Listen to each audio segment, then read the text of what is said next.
Ah, voilà, là c'est mieux. Eh, salut les planteurs, l'automne approche, ah oui, on le sent, hein, ça se rafraîchit, et ça donne envie de ressortir un petit peu les jeux de société, par exemple, ou de se refaire un bon petit jeu rétro des familles, c'est vrai que l'automne c'est top pour ça. Mais c'est aussi l'époque de préparer la future saison, oui, au printemps prochain. Il y a plein de choses à faire au jardin qu'on peut faire à partir d'octobre. Donc dans ce petit vlog, je vous ai préparé une petite liste de ce qu'on peut faire à cette période et il y a un petit peu de quoi faire. Et on va commencer en douceur avec quelques petits gestes pratiques, hein. Par exemple purger les arrivées d'eau avant les premières gelées, car ça peut endommager les circuits. Et aussi débrancher tous les gouttes à gouttes et bien tout nettoyer pour la saison d'après.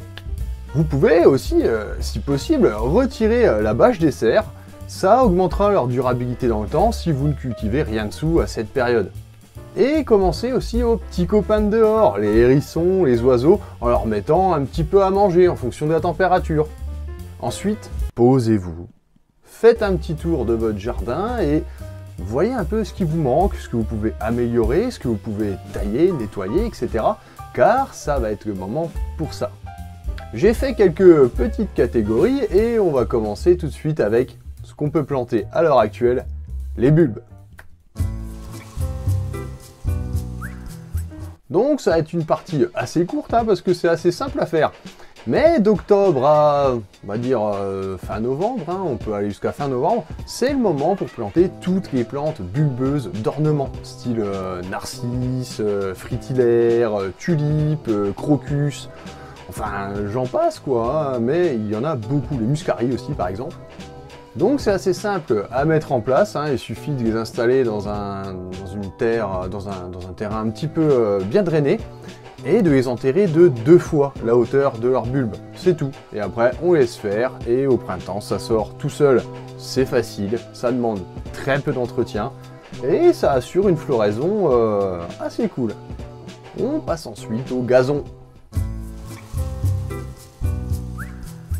En octobre et jusqu'à début novembre, pour le gazon, c'est le moment de faire des trucs. Il va demander moins d'arrosage, mais il aura une pousse un peu plus lente. Mais bon, c'est pas grave, de toute façon c'est pour la saison d'après. C'est aussi le moment de traiter votre gazon contre les mousses et de l'engraisser par la même occasion avec des amendements biocalciques. Car les mousses se développent plus souvent en hiver car c'est plus humide, et oui. Ces engrais luttent contre l'acidité en surface de votre terrain qui favorise le développement des mousses. Ça peut être dû à plusieurs choses, aux pluies acides, au fait que ce soit à côté d'une haie de tuya par exemple, ou un conifère. Et voilà, ça permet de limiter leur prolifération durant la période hivernale. Et de plus, ce sont en général des engrais à diffusion lente, donc ça permettra de nourrir votre gazon tout le long de l'hiver, et au printemps, il y aura tout ce qu'il faut sur place pour pouvoir repartir comme une balle, nickel. Ouais, je commence par les plus petites parties, et maintenant on va faire un tour du côté du potager. Qu'est-ce qu'on peut y faire à cette période? Au potager, c'est le moment de planter certains assaisonnements, comme les oignons blancs d'hiver par exemple. On peut aussi planter les échalotes grises, et l'ail violet, qui est mon préféré, je le trouve vraiment très très bon. On peut y mettre aussi quelques choux, comme les choux Milan, frisés, là, vous savez, jusqu'à fin octobre, c'est possible. Mais aussi des salades type scarole, frisée, ou laitue Val d'Orge. Mais bon, sous abri, sous une couche, c'est quand même un peu mieux, il y a plus de rendement. Début octobre, on peut aussi semer des épinards, de la roquette ou de la mâche. Elles lèvent encore assez bien, vu que les températures sont plus fraîches et l'humidité est présente. D'ailleurs, les épinards, c'est assez cool parce qu'on peut les semer sur son terrain et ça enrichit le sol. Et oui, c'est une légumineuse, ce qui fait qu'elle stocke l'azote dans le sol, ce qui est parfait pour le potager de l'année prochaine. Voyons voir maintenant un petit peu du côté du verger et des arbustes. On va voir ça. À partir de mi-octobre, hein, vous pouvez commencer à planter pas mal de choses. En tout cas, tout ce qui est caduc. Car les persistants, enfin, personnellement, hein, je trouve qu'ils reprennent mieux au printemps. Mais bon, après, ça, c'est que mon point de vue. Hein. Donc, à l'automne, tout ce qui est petits fruits, on va dire, c'est ok. Style groseille, cassis, groseille à maquereau, framboise, kiwi. Même les fraises s'enracinent mieux à cette période. Pour les arbres fruitiers, c'est plus à partir de novembre, on va dire. Hein, avec le fameux dicton à la Sainte-Catherine, tous les arbres prennent racine. Mais à ce moment-là, on peut planter, oui, tout ce qui est pommier, poirier, pêcher, abricot. Enfin, voilà, la plupart des fruitiers, c'est ok. Et n'hésitez pas à leur faire une petite taille au passage. Et si vous ne savez pas faire, demandez aux vendeurs au moment de la vente. Hein. Ils savent faire, il n'y a pas de problème. Et toujours tailler sur un bourgeon extérieur. Voilà, un bourgeon qui... Ouais, vous coupez le bourgeon qui sort de l'arbre. Voilà, je le fais bien, hein. Je fais bien le bourgeon qui sort. On fait un bon trou, on met un peu de compost au fond, on arrose à fond, et voilà, après on laisse faire, et normalement, il n'y a pas de problème pour la reprise. C'est la bonne période. On va voir un petit peu maintenant pour tout ce qui est ornemental. Bon, c'est à peu près le même délire, mais on va regarder.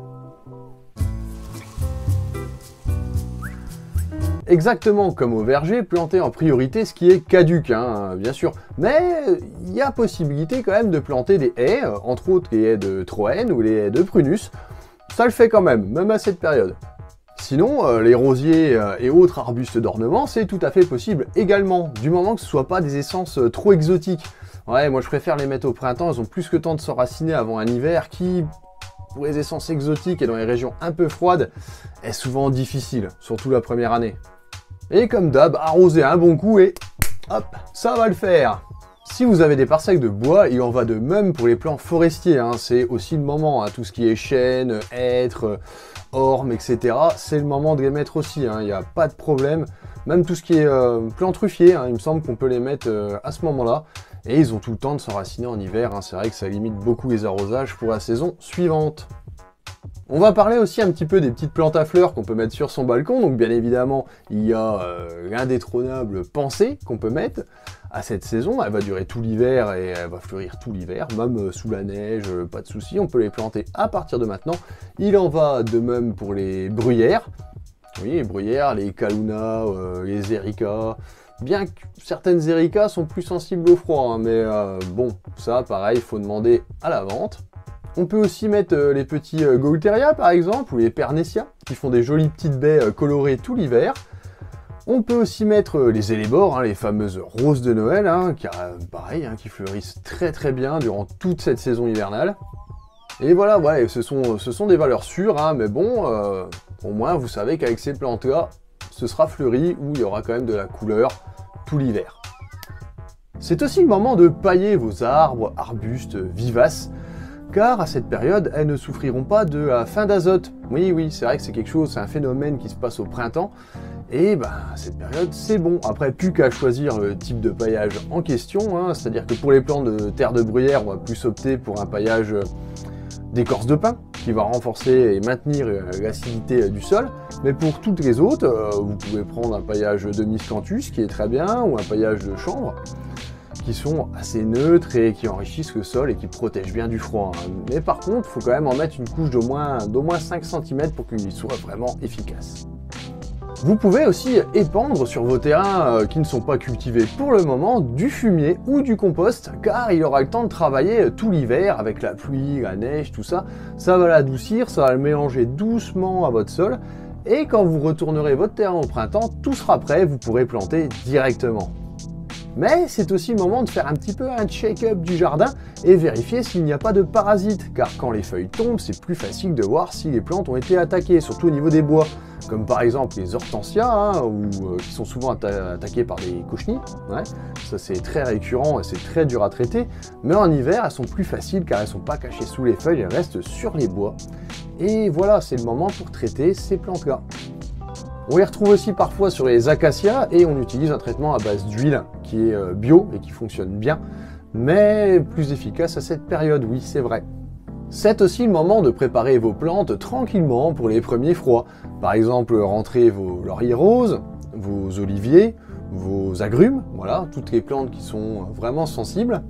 Commencez à voir celles que vous allez protéger ou pas, hein, tout dépend de la région dans laquelle vous vous situez. Et aussi c'est le moment de stopper les arrosages des cactus et des plantes grasses et de les préparer, pareil, doucement pour leurs conditions d'hiver, c'est-à-dire froid et sec, voilà. Et voilà les planteurs, c'était un petit vlog un petit peu rapide, hein, mais qui vous donne un petit peu une idée comme quoi, une fois la saison d'été finie, qu'il n'y a plus les tomates, qu'il n'y a plus tout ça, il y a quand même quelques trucs à faire. Et je tenais à vous remercier, oui voilà, nous sommes maintenant plus de 500 abonnés sur la chaîne, c'est vraiment top, franchement c'est vraiment cool, alors n'hésitez pas, hein, continuez à parler d'Ortus, à vous abonner, etc. À mettre la petite cloche, à partager, oui ça c'est super important. Et le prochain step, hein, c'est le millier, et oui, bientôt j'espère. En tout cas, merci à vous, portez-vous bien et on se retrouve bientôt pour une nouvelle vidéo. Et n'oubliez pas de cultiver et de vous cultiver les petits planteurs. À bientôt, ciao!